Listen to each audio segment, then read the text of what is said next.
President cantonment MLA లాస్యక్క కూడా చనిపోవడం జరిగింది. సో ఎందుకంటే తను బీఆర్ఎస్ పార్టీ ఎమ్మెల్యేలా కూడా తను అంటే చిన్న కాలంలో ఆ యూత్ ఇంటూ పాలిటిక్స్ అంటారు కదా. సో తను వచ్చిన కొన్ని నెలలను తను చనిపోవడం మనం చూస్తున్నాం. అంటే ఏ విధంగా చూసుకోవచ్చు అంటే ఒకదాని తర్వాత ఒకటి తనకు వస్తూనే ఉన్నాయి. దీన్ని ఏ విధంగా చూసుకోవచ్చు అంటారు? యాక్చువల్గా అంతకు బిఫోర్ ఒకటి నల్గొండ సభలో ఆ రోజు కలిసినాం, మేము కూడా కలిసి కూర్చొని తిని మాట్లాడుతూ సభ తర్వాత కూడా కలిసి జర్నీ చేసినాం కొద్ది దూరం వరకు, అంటే వెహికల్ వరకు. ఒకటే ఏజ్ గ్రూప్ కావడం వల్ల లాస్య అందరితోటి మంచిగా మాట్లాడుతుంది, అందరితో, వీళ్ళతో వాళ్ళతో, లేకపోతే వీళ్ళు చిన్నవాళ్ళు వీళ్ళు పెద్దవాళ్ళు అటువంటివి ఏం లేదు. ఏజ్ గ్రూప్ కూడా ఏదైనప్పటికీ అందరితో చాలా మంచిగా మాట్లాడే మనస్తత్వం. కానీ అసలు ఇట్లా జరుగుతుంది నేను అనుకున్నాను. నా లైఫ్లో ఈ ఇన్సిడెంట్స్ చూసిన తర్వాత ఇట్లుంటుందా ఒక లైఫ్ అనుకున్నాను. లాస్ట్ ఇయర్ చూసిన తర్వాత ఇట్లు కూడా ఉంటాయి అంటే అదొక పెద్ద షాక్ లాగా అనమాట. అసలు అచీవ్ కావడం, ఎమ్మెల్యే కావడము, నాన్న తర్వాత 3 నెలలు తిరగక ముందుకే ఇలా కావడము, నాన్న చనిపోవడం, ఇంకా వాళ్ళ అమ్మ గారు ఎలా తట్టుకుంటున్నారో, ఫ్యామిలీ ఎలా తట్టుకుంటున్నారో అసలు ఇంకా అది ఊహించలేము. అసలు అట్లా జరగొద్దు. అసలు ఎందుకు జరుగుతాయి? నా అభిప్రాయం ప్రకారం ఎట్లుంటుంది అంటే యంగ్స్టర్స్కి ఏం కావద్దు. ఒక ఏజ్ అయిపోయిన తర్వాతనన్నా సరే, బాధ్యతలన్నీ వాళ్ళ లైఫ్ చూశారు, అనుకున్నవి చేశారు, అట్లా ఉంటుంది. లాస్ట్కి అట్లా జరగడం నాకు ఇప్పటికీ నిన్న గుర్తు చేసుకున్నా, మార్నింగ్ గుర్తు చేసుకున్నా. అంటే అక్కతో మీకున్న లాస్ట్ అక్కతో మీకున్న స్వీట్ మెమొరీ అంటే నాకు తక్కువనే, కాకపోతే ఇప్పుడు ఈ సాయిచిన తర్వాతనే కదా నేను బయటికి వెళ్ళడము పొలిటికల్గా. సో అప్పుడు లాస్ట్ ఇయర్ పరిచయము, అన్న ఇన్సిడెంట్ అప్పుడు రాలేదు అక్క, సో అండ్ సో అని ఇట్లా మాట్లాడడము. బయటకు వచ్చినప్పుడు లేదు మీరు ఈ విషయాలు మాట్లాడుతున్నారు, బాగా అనిపించింది, ఆ విషయం మాట్లాడుతున్నారు అని కొన్ని విషయాల గురించి మాట్లాడడము.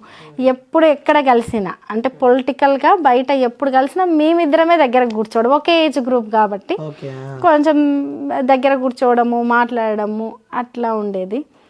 లాస్ట్ సందర్భం మాత్రము వచ్చి వెహికల్లో పక్కనే కూర్చొని జర్నీ చేస్తూ అట్లా పర్సనల్గా కొన్ని విషయాలు, ఇంటికి రమ్మని అడగడం, నేను కూడా మీరు కూడా రండి ఇంటికి అనడం, ఇలా కొన్ని పర్సనల్గా మాట్లాడుకోవడం, కాన్స్టిట్యున్సీ గురించి మాట్లాడుకోవడం.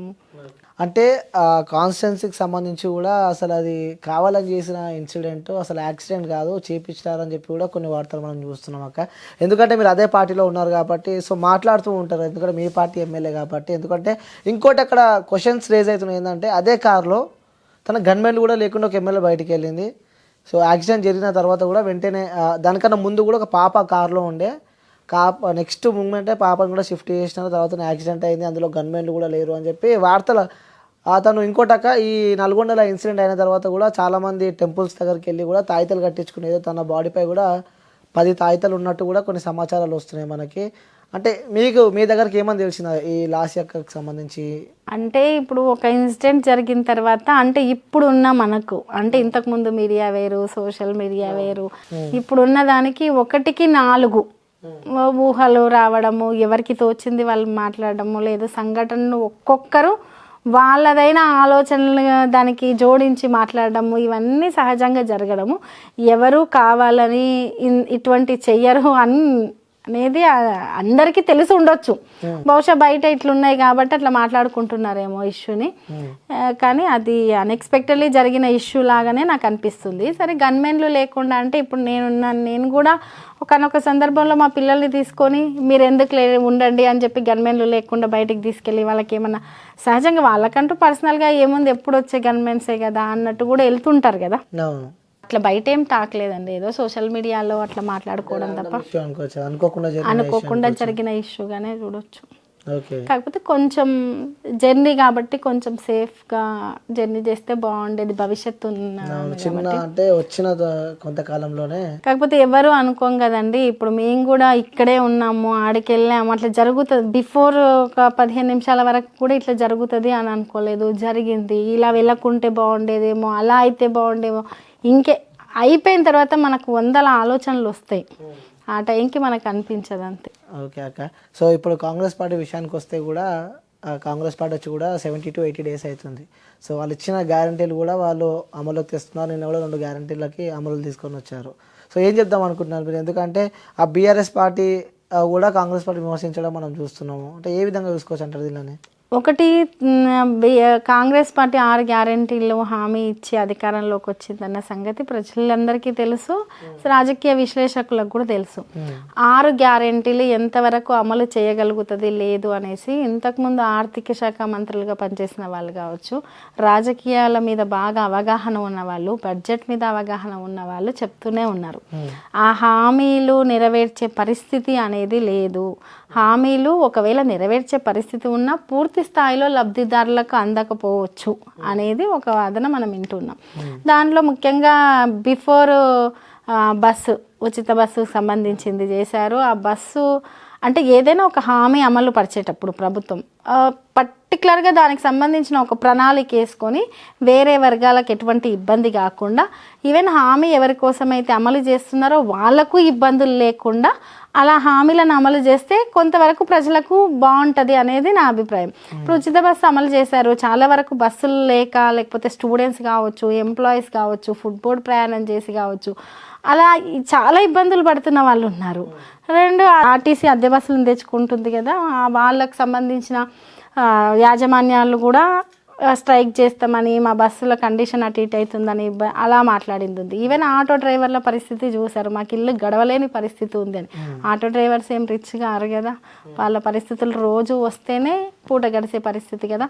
అట్లా ఒక పథకం పెట్టినప్పుడు ఆ పథకాన్ని అమలు చేయాలంటే ఏ కోణాల్లో దాన్ని ఈ ఇబ్బందులు ఎదురవుతాయి, ఏ వర్గాలకు ఎదురవుతాయి, అట్లా ఆలోచిస్తే బాగుండేది అనేది ఒక అభిప్రాయం. 2వది ఆరోగ్యశ్రీకి సంబంధించింది బిఫోరే కేసీఆర్ గారు కావచ్చు, బీఆర్ఎస్ ప్రభుత్వం ఉన్నప్పుడే ఆరోగ్యశ్రీకి సంబంధించిన అమౌంట్ పెంచింది, ఆ విషయం అందరికీ తెలుసు. సరే, దాన్నే ఇప్పుడు అంతలా బడ్జెట్ కేటాయించే అవసరం లేదు కదా అనేసి ఒకటి ప్రతిపాదించారు. మొన్న సిలిండర్లకు సంబంధించి తెల్ల రేషన్ కార్డులు ఇప్పుడు అది మొన్ననే అనౌన్స్ చేశారు. అది ప్రాక్టికల్గా నిన్నే అనౌన్స్ చేశారు. ప్రాక్టికల్గా మనము చూసినాక అర్థమైపోతుంది లబ్ధిదారులు ఎంతమంది ఉన్నారు, తెల్ల రేషన్ కార్డుల పరిస్థితి ఏంటి, మళ్ళీ కొత్త తెల్ల రేషన్ కార్డు ఇస్తారా, అంతకుముందు దరఖాస్తులు తీసుకున్నారు, వాటివి ఏమైనాయి, 6 గ్యారెంటీలకు సంబంధించిన దరఖాస్తులు తీసుకున్నారు, దాంట్లో తెల్ల రేషన్ కార్డు లేని వాళ్ళు గురించి సపరేట్ కాలం పెట్టినాము, లేదు అక్కడ రాయాలి అన్నారు, కాలం పెట్టలేదు కానీ రాయాలి అన్నారు. మరి ఇప్పుడు ఎంతమంది లబ్ధిదారులకు ఇస్తారు ఏంటి, కరెంటు బిల్లు కూడా మరి ఇప్పటికైతే అమలు కాలేదు, ఈ నెక్స్ట్ వస్తే తెలుస్తుంది ఎంతమంది. దానికి